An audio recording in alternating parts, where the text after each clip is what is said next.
Rússia ataca uma fábrica de cerâmica em Sloviansk e os combates mantêm-se em torno da central nuclear de Zaporizhia.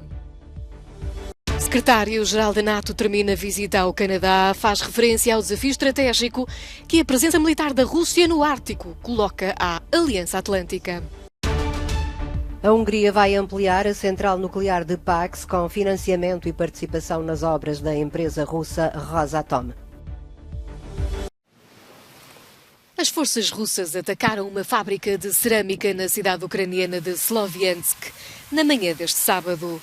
O edifício ficou envolto em chamas, mas o incidente não fez feridos nem vítimas mortais. A cidade, que está ligada a Donetsk e localizada na região próxima da linha da frente, está entre os locais mais visados pelas tropas da Rússia. Em Kharkiv, a segunda maior cidade do país, os mísseis russos atingiram o centro da cidade, ferindo uma mulher. O funcionário de uma perfumaria disse não conseguir perceber para onde estavam a disparar, que é um absurdo dizerem que se tratava de um alvo militar, acrescentando que não tem palavras decentes para descrever a situação. Em Bakhmut, cidade fronteiriça na região de Donetsk, a troca de tiros mantém-se, as pessoas que não fugiram mal conseguem sair de suas casas e a maior parte das lojas continuam fechadas. Yulia preferiu ficar, apesar de tudo, dizendo que enterrou os pais lá na cidade e que tem a avó muito idosa de quem cuidar, que não pretende alugar nem andar de casa em casa, que prefere ficar numa casa em ruínas, mas que seja dela. A Ucrânia fez apelos à comunidade internacional para que a Rússia devolva o controlo da central nuclear de Zaporizhia a Kiev, onde existe o risco concreto de fugas radioativas e também de incêndio. A Rússia comunicou 3 ataques ucranianos perto da central. Moscovo afirma que as tropas ucranianas dispararam contra o complexo e que 4 projéteis terão caído no telhado de um dos edifícios de armazenamento de combustível nuclear.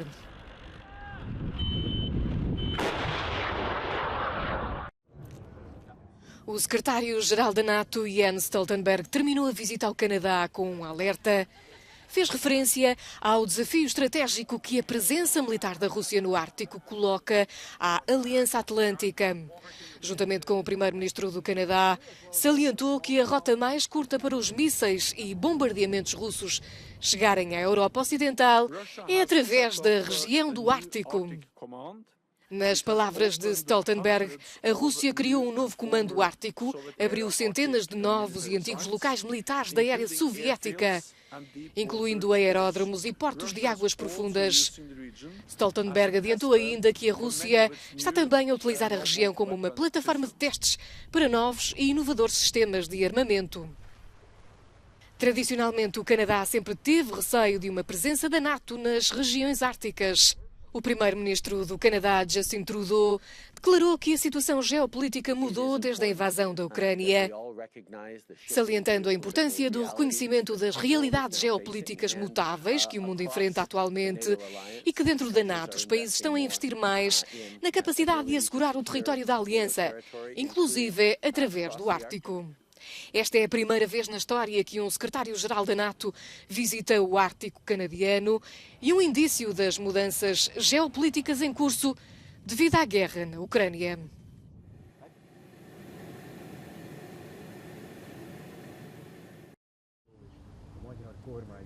A Hungria vai ampliar a única central nuclear do país com a construção de 2 novos reatores. O projeto vai ser levado a cabo com financiamento russo e a participação da empresa russa Rosatom ao abrigo de um acordo de 2014. O ministro dos Negócios Estrangeiros da Hungria anuncia a decisão, satisfeito, dizendo que é agora mais claro do que nunca que os países que têm energia nuclear e centrais nucleares podem sentir-se mais seguros em termos do seu aprovisionamento energético.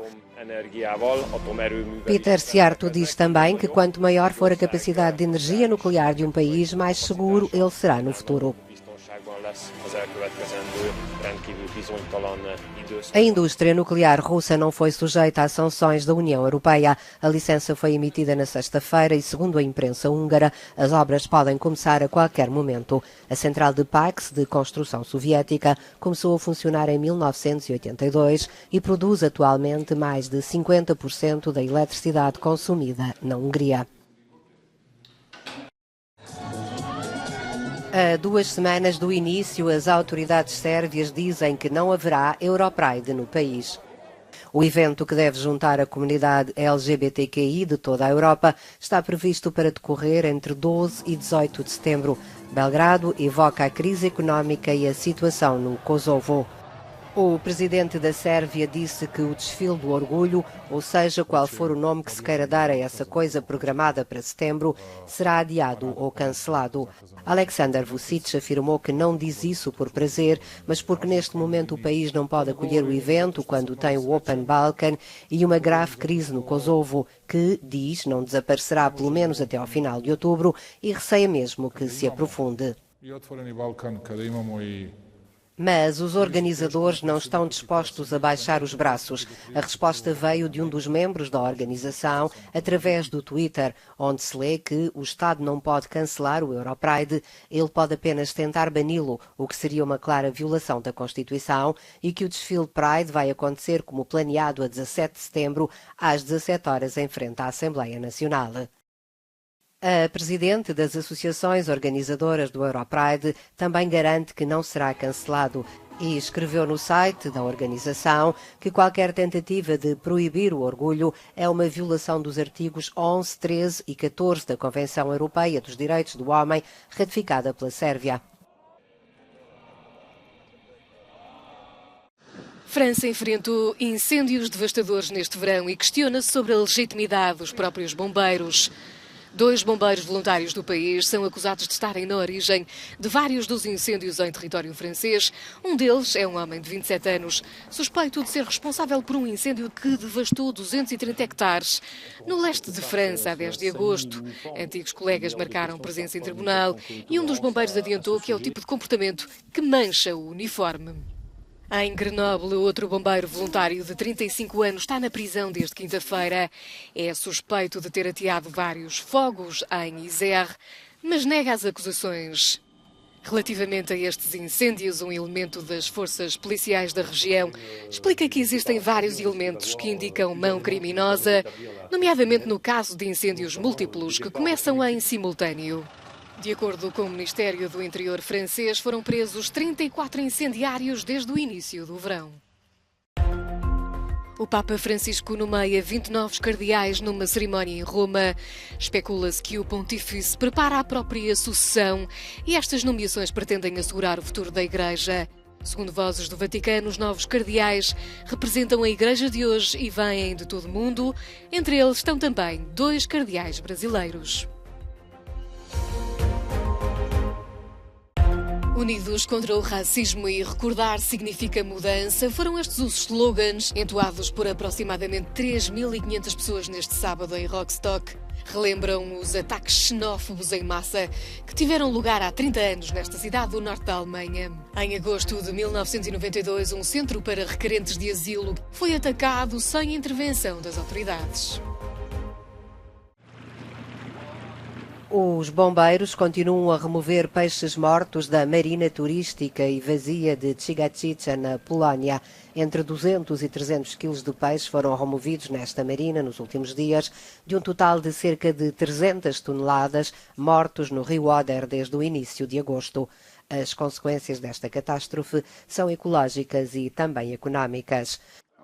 As reservas para passeios de barcos de Piotr Vlok caíram 90%. Ele diz que as pessoas têm medo do rio e é difícil prever se este envenenamento da água vai permanecer na memória muito tempo ou se vai ser esquecido, mas diz que para si são 12 anos de trabalho perdidos.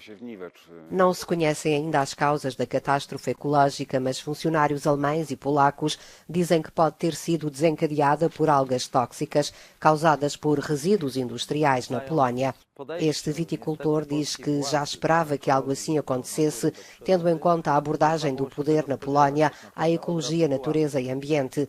Diz que o Oder era uma bomba relógio e que todos sabiam que muitas fábricas da região da Silésia descarregam diretamente as águas residuais nele.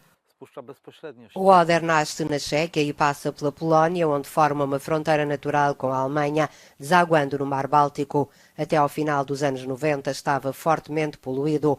Na última década, a vida tinha regressado às suas margens.